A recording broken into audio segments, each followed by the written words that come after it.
Well, hello, everybody, and thank you for joining us for the Research Forum. We are really excited today to have some folks from diversity, equity, and inclusion with us today to really talk about unconscious bias in clinical trials, which is an issue that really we're all grappling with. And so we're so delighted to have them with us today. So we have Dr. Shiva Bidar Salif, who is the Associate Dean for Diversity and Equity Transformation. She's also the Vice President for Diversity, Equity, Inclusion at UW Health. And also Naomi Takahashi, who is the Director of Diversity, Equity, and Inclusion also at UW Health. So we are so excited to have them here today.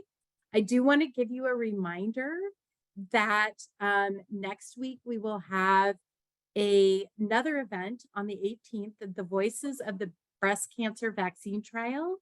That event is open to the public, so you can register for the event on our website, which is uwclinicaltrials.org. And please feel free to share that information widely as it is a public event.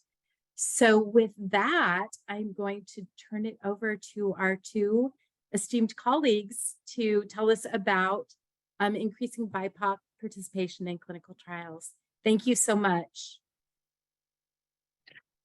Thank you so much, Betsy, and good morning, everyone. Welcome. I'm Naomi Takahashi, and I'm joined by Shiva Bidar Salif, my fearless leader, to do a really quick presentation and hopefully engage in some discussion with all of you, specifically around addressing unconscious bias. So this is probably a topic that many of you have learned about before, but for those of you who are new, we're going to do a really quick overview and then go into some strategies of how you might be able to mitigate for biases as they show up in your work.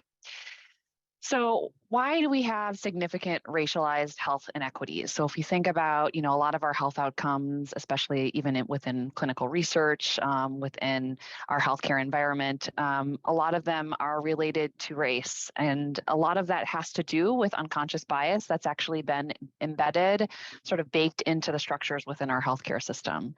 So one of the first things we have to do is to learn about it, to understand how it shows up. And actually bias is one of those things that shows up at 3 different levels. So it's really important to differentiate between the individual level, which is something that I think we all can take some action on immediately, is the stuff that's happening within ourselves. So this is any kind of prejudgment that we may have as individuals where we might be discriminating about another individual based on their race, gender identity, sexual orientation, or another group membership.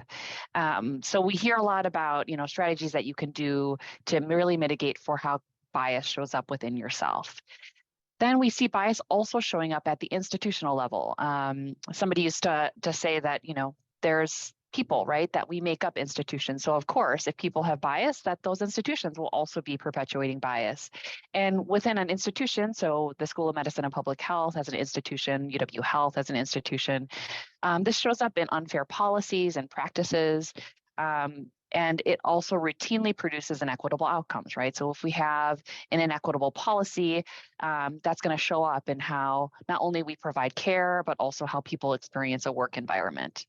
And then at the sort of structural level, this is where bias is interplaying between different institutions. So it's actually being compounded and has a cumulative impact because there's a lot of things playing out at the societal level. So there is history, right? History of inequities and biases within our structures and our institutions, our own culture and changes within culture, different ideologies, as well as the interactions of different institutional policies that continue to disadvantage non-dominant groups compared to more dominant groups.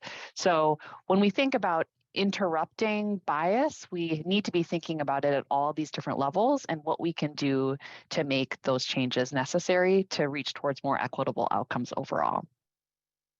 But more simply, when we think about bias, we can define it as something that we make up about people before we know who they are. So if you think about that in the context of your research, if we think about that in the context of a clinical trial, right, what does that look like? How does that show up within that environment? And I want you to continue to be thinking about that today as we move along.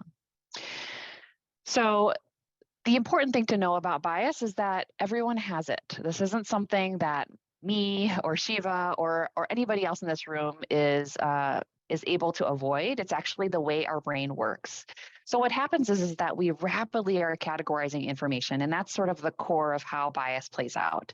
And so every second, we're actually processing millions and millions and millions of bits of information. What happens, because we can't actually, our brains are not capable of processing every single bit of information, our brains concentrate, or our prefrontal cortex takes in only the information that is new to us, that needs to be absorbed. And so we're actually only at one time processing about 40 bits of information in a second. So what happens to the other bits of information is we're not forgetting about those, but our brain is actually doing this amazing thing, right? We are very smart humans. And so what we do is that we sort all of that other information into categories within that already exist in our brain. So if you think about children and they're kind of learning, right, about the world and the environment, they start to build those categories that didn't pre-exist. So we all, as we grew to be adults, we created multiple categories and we continue to create them over time. And this allows us to really make rapid decisions, right, and conclusions without having to give things much thought potentially. And these are based in these pre-existing categories that we've built over time. And that really allows us to stay alive, to continue to move, and to sort of move through these rapid environments, which includes, of course, we know the healthcare setting. An example of a category that is recently coming up for me, which is new, is I have a 1-year-old and he is literally putting everything in his mouth. So it's like, what is a choking hazard is a completely different conversation. I have a 4-year-old who never did something like this. And so now I've created this new category of like choking hazards, right? Where I didn't actually have to think about this before. And that's an example of, this category that I've built into my mind where I'm sort of sorting things, sorting maybe danger in split seconds, right? And I have to do that really quickly to keep him alive and safe. We also create associations. So based on those categories, this is also primed from previous experiences. So we may associate a certain type of person with a certain type of behavior, right? So maybe teenagers as an example of a really generalizing behavior that are a little bit more risk-taking, right? So that's an association that we've created, and that's based on priming of maybe our interactions with teenagers, our own teenagers, ourselves as teenagers, the research behind teenagers, right? And that's this priming that creates. What can get into trouble with associations is that we can create them inaccurately based on maybe individuals. So if we're interacting with somebody that reminds us of somebody else, we're actually making up stories about those folks, even though they're not the same as somebody else, right? So we may actually start to categorize or create associations of larger groups of people, which creates those unconscious biases. And this also leads to us filling in gaps when we don't know all the information or we receive partial information. So we do this often unconsciously. That allows us to move really quickly and keep us alive. This happens, of course, when we have to understand if there's a threat. We don't have time to think. We have to figure out, do we have to run? Do we have to fight? We're sort of wired in that way to really fill in gaps of partial information. And that creates, of course, those unconscious stories or schemas that build out inaccurate depictions of individuals, right? So this is based on stereotypes that we might be getting from the media, from our own families, of course, from society at large, and that leads us to act in really biased ways. So just an example of how we are all guilty of this, and that means that we have to actually be making these unconscious ways our brain works more conscious. This is a study from the American Journal of Public Health where they actually did a systematic review of a variety of different studies, specifically on how racial bias shows up in healthcare professionals and its influence on outcomes. And the conclusion, of course, which is probably not a surprise to all of you, is that healthcare providers have bias like every single other human being. And this actually shows up in positive attitudes toward white folks and negative attitudes towards people of color. And this is true no matter what race you are. And this definitely means that interventions are needed because this is contributing to continued inequities when it comes to healthcare outcomes for people of color. On the right side, you'll see some behaviors that actually show up that maybe suggest that bias is playing out in those interactions. So this is an important thing to think about, how this might be showing up for you in the environments you're working in. If you're not specifically providing care to patients, how else might this be showing up in your interactions, either with patient participants or other colleagues that you're working with? So thinking that you know that what somebody is asking before they tell you, generalizing, of course, about groups of people based on race, ethnicity, gender, age, socioeconomic status, et cetera, spending more time with certain groups than others, and offering certain options or treatments based on a perception or a stereotype of a group. This other study came from the Kaiser Emergency Hospital in California. And basically what they did was they assessed thousands of patients coming in through the ED, no matter who they were, but just based on the fracture that they had that was being presented. Apparently, this is a really common bone fracture that occurs. And 50% of Black patients with that bone fracture versus 75% of white patients with the same bone fracture received painkillers. So, of course, as you can imagine, that's a huge gap. 25% of patients were being given painkillers who identified as white versus those Black patients, right? So if you can, or if you're willing, you can drop it in the chat, but think about what the bias might be that's playing out in the emergency department. Why was there this inequity in pain management for those Black patients as they came in with that same exact bone fracture? And of course, as you all know, with pain management, it's really important to get what you need to heal. And so why was this showing up? You can go ahead and put it in if you want.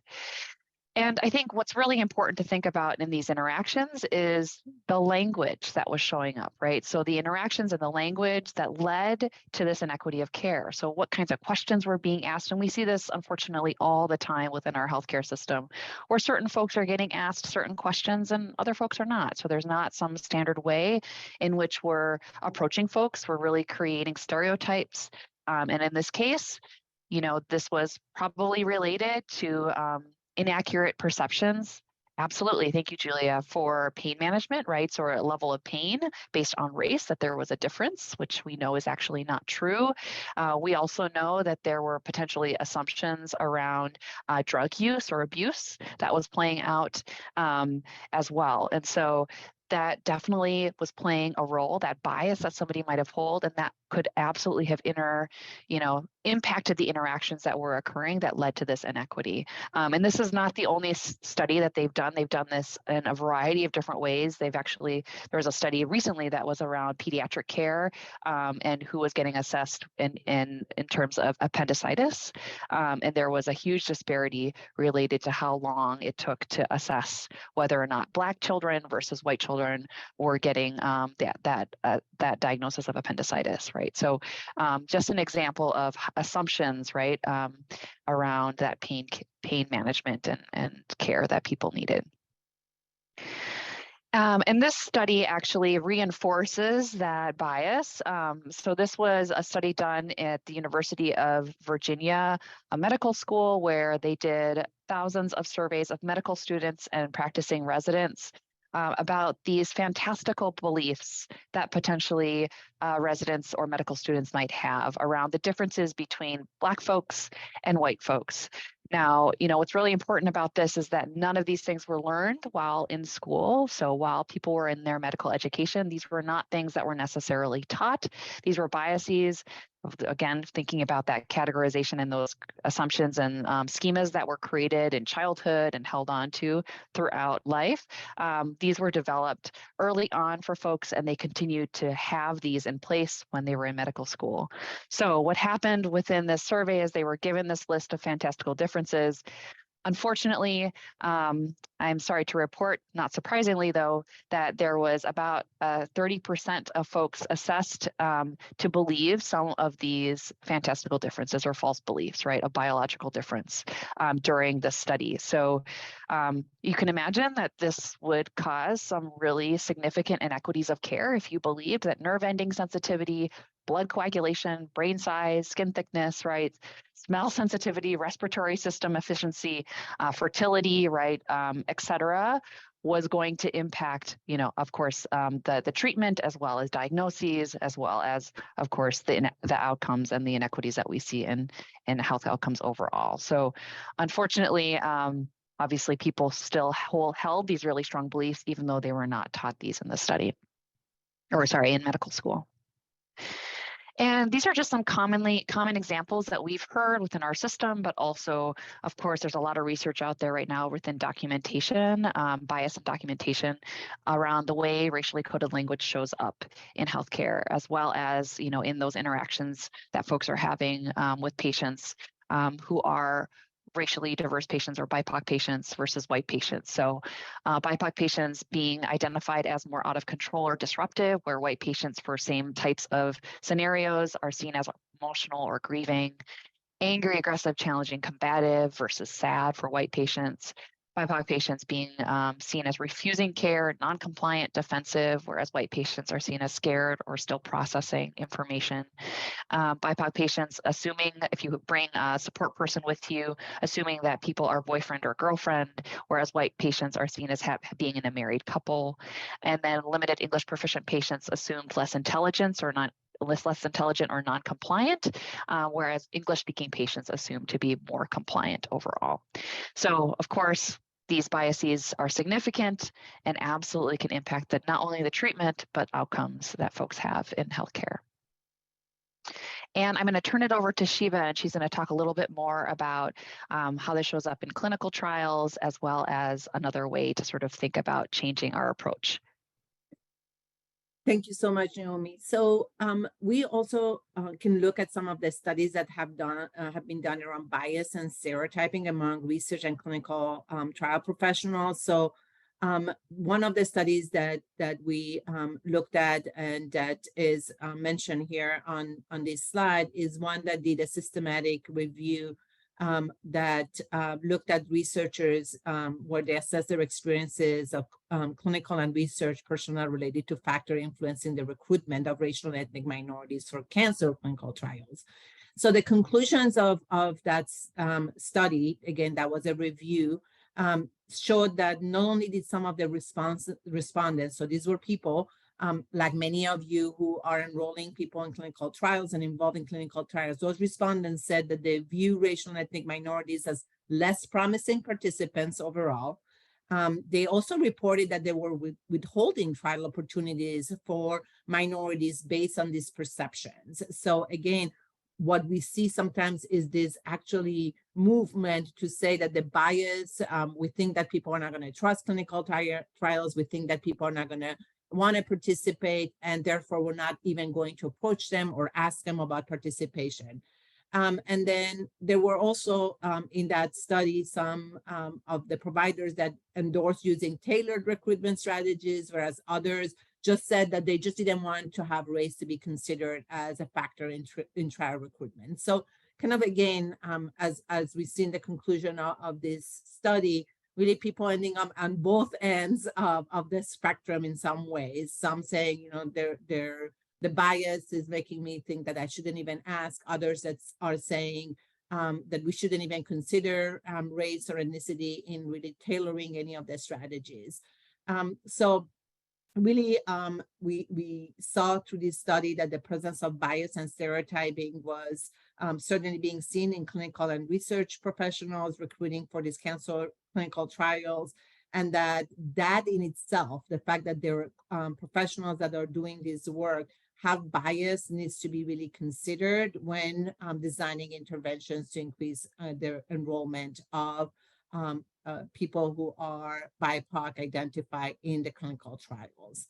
And again, this is an important study for us because it shows the difference in really thinking about it only as a systematic, structural or systemic issue. So it's not us, it's people don't trust it because of the history. And bringing back to that individual bias and saying there are, even though those things are true and are present, there is also biases that are happening at the individual level of clinical and research professionals in the way that they're approaching individuals for participation. Next. So we're going to spend the rest of our time with you, hopefully giving you some ideas of how do we address this bias. No. So the first is a foundational kind of background that we wanted to make sure that we share and we talk about. And it's to really make sure that we're really thinking about the work that we're doing as work that we're doing, moving from a race-based perspective to a race-conscious perspective. These terms are important in the work that we're doing because what has happened traditionally is that oftentimes the approach around these issues and around enrollment into clinical trials has been race-based, meaning really inferring that there is like biological significance of race. And therefore, there are really studies that in the way that the study actually is, even the language that's used in the final published study really kind of puts race and biology and compounds the two things together, as opposed to really speaking about the results of the trial with the differentiations of race as having to do with the impact of structural and systemic racism, as opposed to, again, a biological difference. We see the same thing happening from a race-based perspective versus a race-conscious perspective in medical education. Sometimes we see things presented in medical education that present information as conditions, illnesses being inherently based on race, as opposed to really thinking about it in the construct of health consequences of racism or around genetics, right? More than anything related to the race category itself. And then in clinical practice, again, we see bias and stereotyping of racially tailored clinical practice results that come from clinical trials. So again, we want to make sure that some of the thinking around involvement of BIPOC identified individuals in clinical trials is to try to support how do we overcome some of the structural and systemic barriers that create differences in what we see as the results of those clinical trials. So the aim should be really reduction of health disparities, really from a race-conscious perspective, as opposed to basing the approach on a biological difference approach. Next.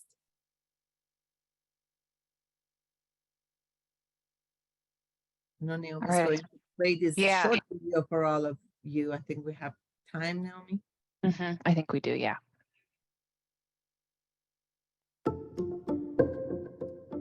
Can everyone hear it okay? When I go to the doctor, I can easily say whether I have chest pain or weight loss, but I always struggle with one question: my race. I have both Italian and Mapuche indigenous heritage. So how should I answer? Though human populations are incredibly diverse, there's actually very little overall genetic difference among us. These differences are distributed geographically and affected by environmental interactions and genetic mixing. Variations in physical differences, like skin color, occur gradually and do not organize neatly into groups. It wasn't until European colonization that false ideas about biological racial types emerged. Groups were divided arbitrarily, and because of this, race has shifted over time. But in the doctor's office, I have to check a box that can change my medical care. If I check Native American, I'm considered at risk for diabetes. Is that why I was screened even though I was perfectly healthy? And what if I just check white? What then? Race-based medicine hurts everyone, not just Jess. Clinicians should not rely on false notions of racial biology to recommend treatments, nor should we ignore the reality of race. Instead, we need race-conscious medicine that emphasizes racism as a determinant of health. First, we have to stop using race-based clinical practices. Jess should be screened for diabetes based on her symptoms, family history, and diet, not whether she identifies as indigenous. Second, we must teach clinicians that health inequities result from structural racism, not intrinsic racial difference. Indigenous people likely have higher rates of diabetes due to colonization, poverty, and subsidies that make processed foods cheap, not because of an indigenous gene. Third, we need clinical societies to pass resolutions that denounce race-based medicine. Finally, we need to ensure that research involving race carefully accounts for the effects of racism, rather than using race as a proxy for genetics. As anti-racist uprisings in COVID-19 have spotlighted how structural racism determines who lives and who dies, the medical field must dismantle its own racist practices. All right, so quick video to just sort of reinforce that point of being race conscious. And I think they made that point at the end related to research and being really cognizant of how racism impacts, right, folks, is going to be really critical to inform next steps. So a couple of other, well, there's quite a few actually, quite a few other practices for you all to be just aware of things that you can actively be doing when we think about addressing bias and how it's showing up in your workplace, in your behavior, in your policy practices, et cetera. And one of the really simple ways to mitigate for biases that will unconsciously show up is slowing down. So when we are moving at a fast pace and we are just sort of automatically doing what we always do, we will absolutely be engaging in bias. So that's our system one thinking system. And this leads from a desire to look smart, a tendency to be reactive, right? Unfortunately, we have this tendency in healthcare in general. So this is something that we'll have to really be mindful of to be able to slow ourselves down, right? And academics as well, this desire to sort of know and be kind of in the front of your field as well can unfortunately play a role in leading us to be acting in more biased ways. So we really have to be slowing ourselves down to using what we call the growth system, number 2, which is takes more effort, absolutely, but we have to basically make the unconscious conscious. It leads us to want to learn and be more thoughtful, right, in our interactions, in our approach. And so if you ever notice yourself moving too quickly, I would say literally sometimes to say out loud, stop, right? And that can allow us to really slow ourselves down and make sure that we're mitigating for any of those unintended consequences that might be showing up. And then there's a bunch of, a bunch of other strategies, and I'm going to go through one at a time, starting at the top right there. And all of these can help you as an individual. They can help each other, right? They can help you in group spaces. They can also help you in policy or process review. All of this can help in engaging in a more inclusive as well as more equitable outcomes. So the first one is to accept that you have a biased brain, right? That our brains naturally do this work. If this is something that's new to you that you haven't actually thought about that much, or where your biases might live, or I think this is something that we would encourage you to look into. One way to find out more about your bias is to take the implicit association test, which is found at harvard.edu through Project Implicit. And you can specifically select the race implicit association test, which allows you to understand how significant your bias is, and then do some work around it, and then maybe retest in a little while after you do some of these other things. The second one is one of my favorites, which is to practice constructive uncertainty. So this is just the recognition that I just might not know what I don't know, right? So that you don't know everything. You don't know everything about other people. You may need to learn something new about a process that you own, and maybe there's a different way to do something. And I think this works really well with interacting with folks that are different than you, is really being open and curious that you just may not know what it's like to be somebody else, right? And so rather than making assumptions and allowing that to sort of lead how we make decisions, to really open yourself up to that sort of, I just don't know what it's like to be somebody else. I think we make assumptions based on our lived experience, of course, because that's all we have. But then that leads us to make assumptions about how somebody might act if they were homeless, or how somebody might act if they were insecure, right? And that is not practicing that constructive uncertainty, can lead us to create systems and processes that actually are inherently biased. The next one is explore awkwardness and discomfort. So this is a really good sort of data point, I call it, which is where you're just sort of identifying Where do you feel awkward? Where do you feel discomfort?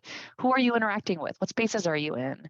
This is a good way to assess where might bias be creeping into your interactions, because the more anxious we are, the oftentimes we'll kind of like go back to sort of our comfort way of doing things, which leads us to actually act in more biased ways, right? Rather than being open to that growth area.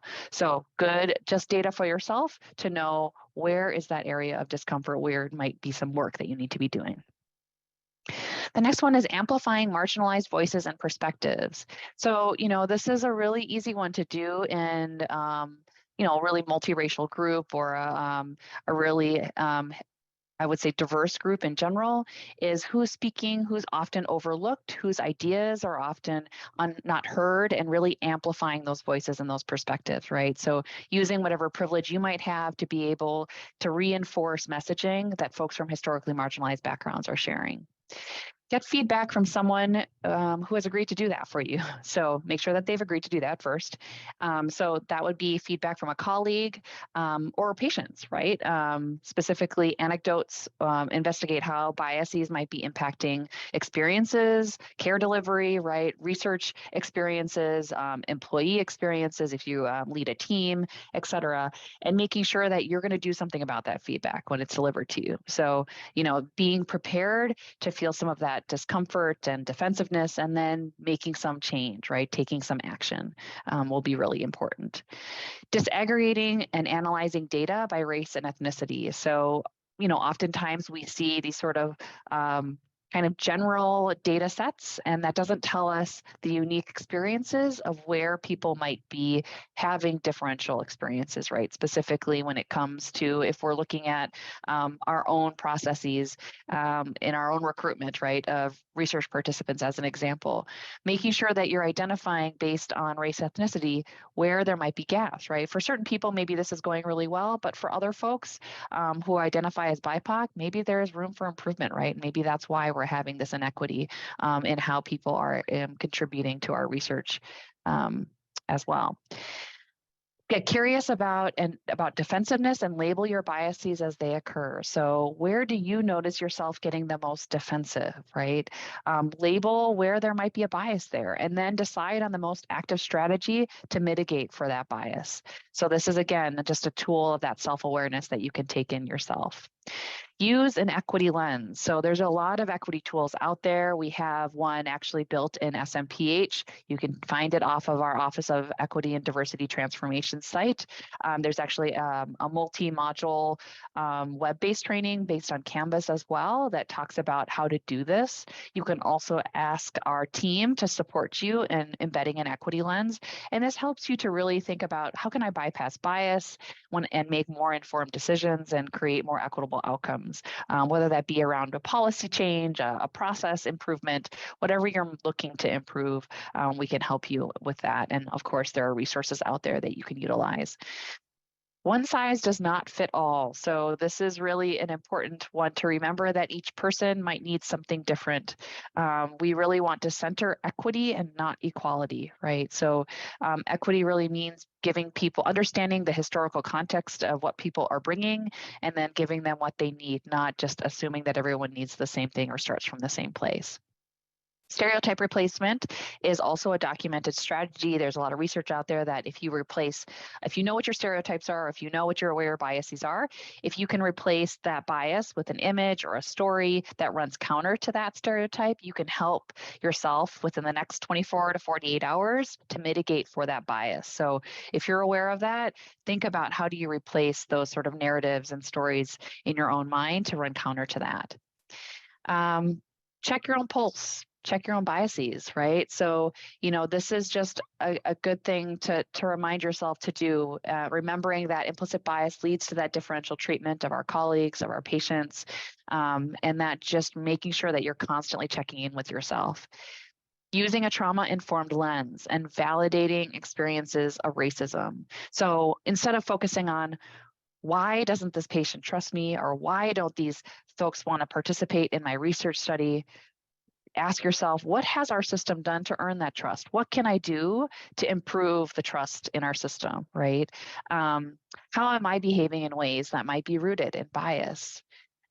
The next one is do your own learning and unlearning, right? So learning about systemic racism and its impacts, being here today and engaging in further learning, understanding, and having a responsibility towards racial equity, right? Not waiting around for somebody else to do the work, but understanding that you have to all be a part of it for those changes to be made and for us to reach towards more equitable outcomes overall. And the last one is just remembering to be an active listener and ask questions and really listen for answers. You know, when you're working with somebody, what worries you the most? What kind of support do you need? How do you want to see this situation resolved, right? Sometimes the simplest thing of asking folks what they need versus making assumptions about need is one of the quickest and easiest things we can do. So those are just some strategies and thoughts. I'd encourage you to take note of something that might be useful to you, something you want to dive in further into, and know that we actually have a web-based training on bias in healthcare that talks through all of these strategies as well, that you can take on Canvas too for further learning. And that is what we have for today, and we'll open it up to questions. Great. Thank you so much. That was really, really informative. So one of the areas I think that folks have had some questions around is really the actual effectiveness of some of the DEI mandates that are coming out of you know, the NIH, the FDA, because they've been coming out for a while. And things don't seem to have changed very much. So I don't know, Shiva and Naomi, if you might be able to address, you know, why you think that's happening and what we can do to improve in those areas. So thank you for that question. I think it's an important question because we have indeed not seen certainly as much improvement as we would like to see. And I think the problem, again, this is from my perspective, coming from having mandates that really are focused on kind of numbers as opposed to really thinking about what are the processes that can be improved, so that we can over time see an improvement in those numbers, right? So I think that, again, there is some really good information. Some of them have been dropped in the chat and resources to really think about how we co-design the research itself. How do we make sure that the communities that are historically marginalized, that we would like to see an improvement in participation, are involved in the design of the clinical trial, and how. And this I know is really hard, right? Because I think part of like, as we were talking about how our mind works, and it's like we design, especially for clinical trials, it has to be like, this is the design because we want to make sure that there is clarity about like, you know, who can participate, who cannot, based again on the criteria, not the race and ethnicity criteria, but the criteria of the trial. So we think about it as being a very structured kind of thing that we need to do, and that there cannot be any deviation from that very structured model of doing things. I think that what we need to ask ourselves is, how can we deviate from the structure for the enrollment process, right? It doesn't mean that, again, people who in other ways maybe do not fit the criteria for the trial, for example, like, I don't know, if it's like for hypertension, the criteria that we have for that, or are they on statin or not, or whatever it is. But what do we do that's different to actually get people to know about the trials and be understand that this is something that is also for them and they can participate because they were involved in the design of it. So I think that piece is the one that needs the most work. We continue to see very much so the mandate as, oh gosh, I just need to drop some language in there that says that we'll make every effort to enroll participants that are from historically marginalized communities. I'll ask for a couple of letters of support to just send it in with that application. But we don't see really this authentic way in which we're really talking to communities and involving communities to say, okay, this is an idea about something that we would like to do, to study more. What do you think, do you think your community needs this issue to be studied? Let's have a conversation about it. People may say, yes, no, this is not a top issue in my community. That's in conversation starters, because if obviously you are the researchers and want to research around this, you think it's important. So you must have some good talking points about why you think it's important for everybody, like for humanity in general. Have that conversation and then listen also to what people are saying about what would work best for their communities. And then the last piece I would say, and I put that in the chat, we see a lot of effort being put into enrollment. We don't see that same level of effort put into sharing the results with the communities. So, and the communities notice that. You come to us to be enrolled, but what happened? What really happened? And it may be 5 years, it may be 10 years down the road. Sometimes it's a long road, right? But we don't see those results. So I think really important to really see that for the communities consistently and constantly to see, okay, this was a clinical trial. This is what we found. And sometimes we found things that meant not such good things, like, you know, it didn't make a difference or it didn't make any improvement. Just share those, because I think that that creates an ongoing conversation with the community. So yeah, as just Lourdes put, you know, following through is part of the trust building, and an essential part of the trust building with the communities. And I think the other part of it is having good language about why is it that we want diversity in our trial participation. Because again, I think there is this conversation when we're talking about race conscious versus race based. There is this fear that the participation is because there is something that is going to be very much so race based, and usually those are not seen as a positive outcome for communities of color. Thank you so much, Shiva. I see one of the other issues that has sort of been lifted up is coming towards different communities with a sense of humility. And could you talk a little bit about that approach? I think, you know, often teams want to do the right thing, but they don't really even know how to approach different communities that may need to be engaged in the research. So maybe we could talk a little bit about what's the starting point and what's the, you know, what might be an appropriate way to approach a community in which we're new and we're talking about clinical trials for the first time, or, you know, research of any kind for the first time. Naomi, do you want to take that, or would you? So I'll give some of mine, and Naomi, please feel free to add on. I think that one way to do it is to really do it intentionally and over time. Meaning it shouldn't be just at the moment where we just really have this clinical trial coming up and we need to like quickly submit it by next week, or it really is an ongoing relationship. It's an ongoing conversation. So being present in the community in an ongoing basis is really important. And I think for us, you know, when we think about UW Health and the School of Medicine and Public Health, it also means that when each of us are having this going out in the community and talking to communities, that we don't only highlight literally our clinical trial and our work, but we take some time to talk collectively about the world of clinical trials and research and why that's important. And I know that's sometimes hard for people to do, because we tend to want to talk about like, I'm doing this and this is why I do it. And we're very passionate about, you know, the research that we are doing.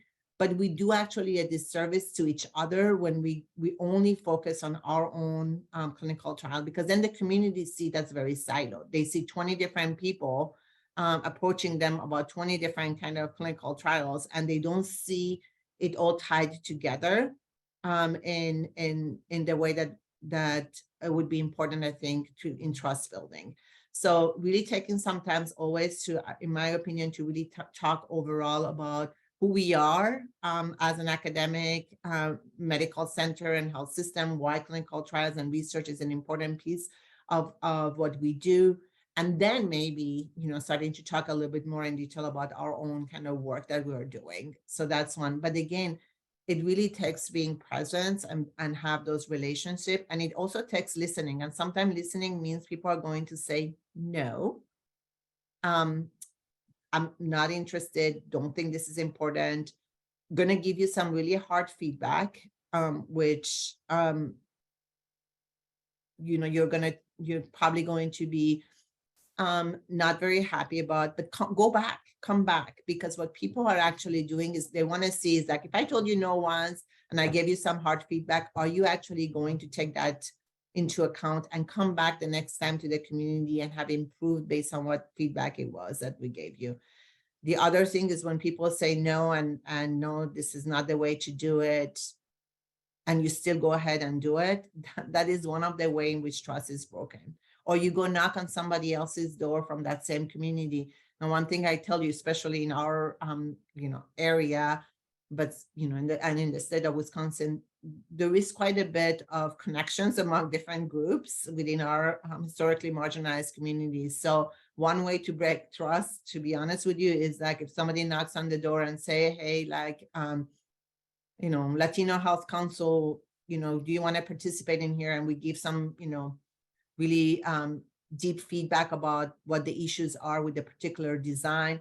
And they say, okay, well, they're problematic. Let me go knock on Centro Hispano's door and ask them. The next thing you know, Centro Hispano and Latino Health Council are talking, and not in a good way, because they're saying, this is a divide and conquer, and we're not going to participate. So if we already gave you feedback, why are you not accepting the feedback from one of our community groups? So ongoing participation, listening, and making sure that we're building ways in which in a intentional way we are giving updates about what's going on with the trial. I honestly can say that the one time where I saw this, and again, this was because we were in a time constraint, was with COVID vaccine. There was actually a lot of kind of ongoing updates on what was going on with the trial, which really created, I think, a sense of people understanding what their participation meant in the discovery of the vaccine. So I think that's a really important piece as well, is that, we tend to think of clinical trials as moving medicine forward for everyone. And if we aren't including everyone in the process, are we really doing that justice? Are we really moving medicine forward? And so I do think there's a responsibility piece here for each of us. And I think we've all had our own encounters because we're all different, in the healthcare system that may have been good, bad, or otherwise. But one of the things I think that we struggle with a lot, Shiva and Naomi, is languaging. So often informed consents are written even for just, average Joe in a very, very technical, very medical heavy way. And what are some of the things that we can do to make clinical trials more accessible really to everyone at all levels? Because it does tend to be really complicated. It does tend to be very technical in terms of language. And are there things that we can do that we can take responsibility for that really bring it to a more accessible level for all people in our communities?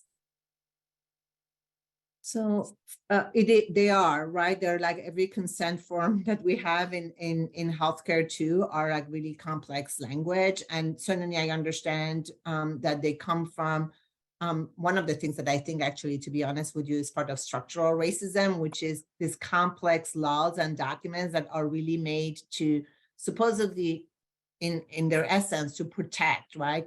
That to put some ethical protection against some of the work that we all do, but at the same time have ended up really having this, intentional or unintentional impact of keeping historically marginalized communities out because they become too complex. And when you have lack of trust and people are talking to you in very complex language, you definitely are like, yeah, I'm not going to sign anything that is that I'm not fully understanding. So I think the best way to do it, and is a time-consuming way to do it, which is spending time really talking and explaining verbally, answering questions, allowing people to come back with the questions that they may have.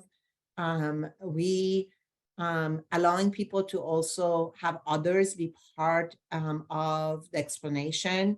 So again, we often see this individualized approach, right? Like, so it's like the participant or the potential participant and the PI or others enrolling the participant, but really actually asking people, who else do you want in the room? Would it be helpful to have somebody that maybe can help ask additional questions? Because there is that level in which one is overwhelmed with information. So you may not be asking the question, but somebody else that is really either a community member, a support person, or a community health worker can be that person that's asking the question that you have in the back of your mind, but you're not able to express them at that moment in time.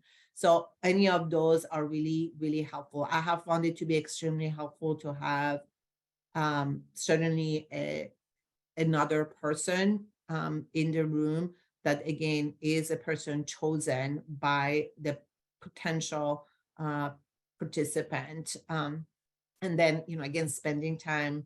And I think when we're spending time, one small tip that I gave, because I've been in those rooms where, as an interpreter, when people are being enrolled, is not to continuously talk and point to the paper.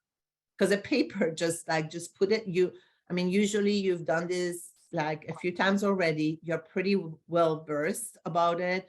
Just putting it aside for a moment and just having a conversation that is really like, I'm looking at you, I'm explaining it. I know what I'm talking about because I'm, the expert in this clinical trial that's trying to enroll people.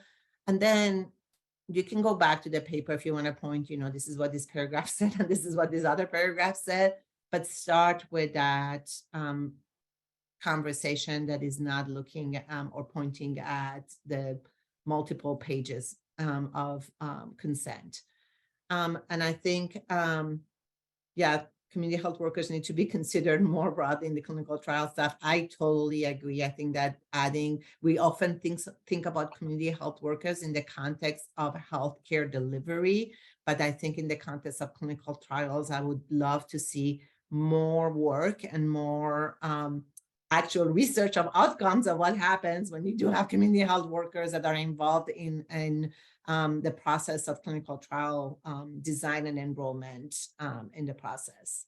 So the only other thing I would add to that is I've just even gotten a couple of research like participation requests through my email, inbox, and was looking at even how those are written. It would be important from an accessibility lens too, is like getting out of the academic setting. What is the most legible? What can people digest? How much and in what format? So something that we always talk about is like bulleting things out, right? Making it really clear what you want to draw people's attention to. And, some people are visually, need that visual learning to be able to understand. And that's what's going to capture them more quickly versus paragraphs of information, right? So that's another thing, is like when you're thinking about who you're recruiting or how, not just that sort of, this is putting all the information on the page so they have it, but more like how it looks when it's on the page.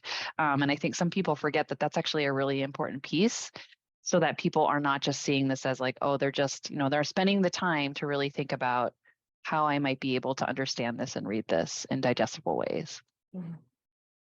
It looks like we have another question here asking if you can give some tips about how researchers can navigate receiving feedback from the community, but not being able to fulfill those requests because of what's under the sphere of our control versus the control, of an industry sponsor or someone else.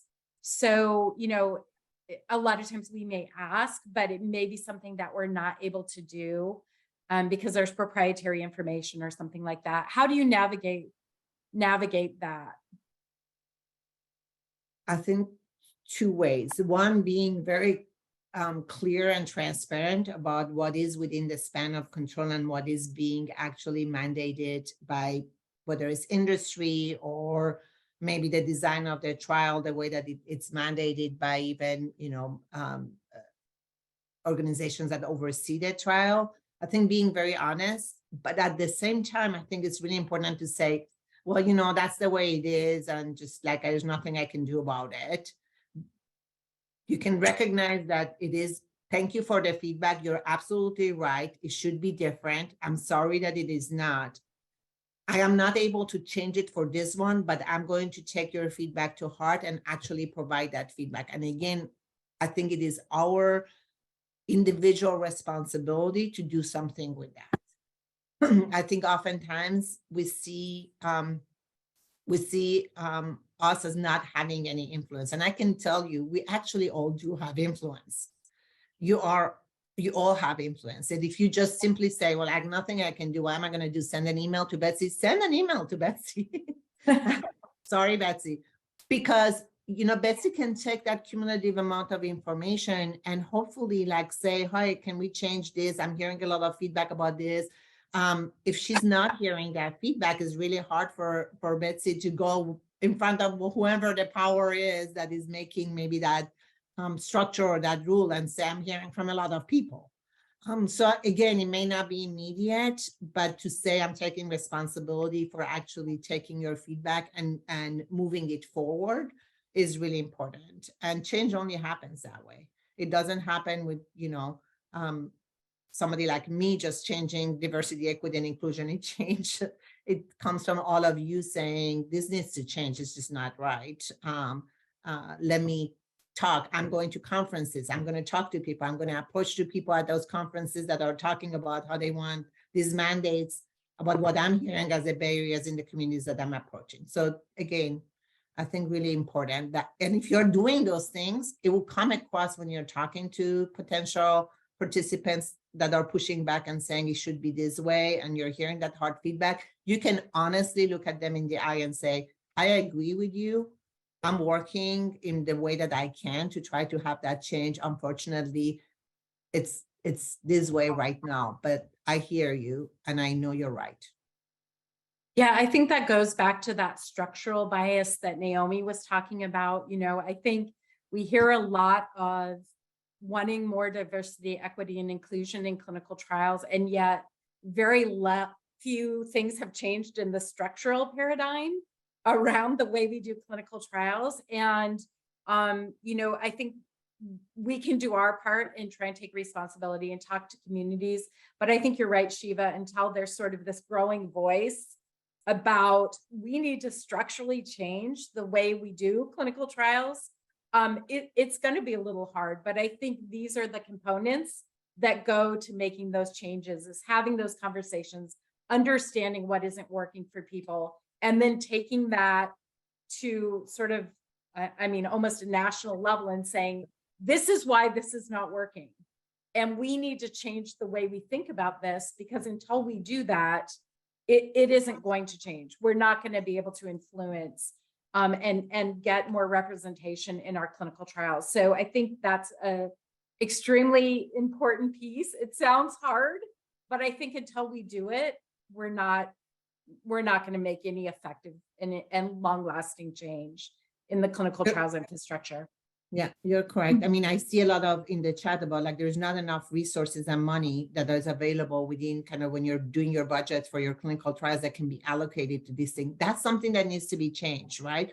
At one point, there's this mandate, but then there is no resources to really be supporting the actual authentic work that needs to be done behind these mandates. So then people say to me, for example, oh, well, we don't have money to put for translation or for interpreters within the clinical trials because, well, that's a structure that needs to be changed. That's something that, that really needs to be taken to a national conversation about how they should actually always be some money allocated separately from all of the other costs of the trial to be able to provide language access. Because if not, then that's a self-fulfilling prophecy where there is no money, then we can't do it. Then we want to enroll people, but we can't enroll them. And then we don't meet the mandate. Or I see, trials that are posted that says, English participants only, which Like we should all agree that's not right, right?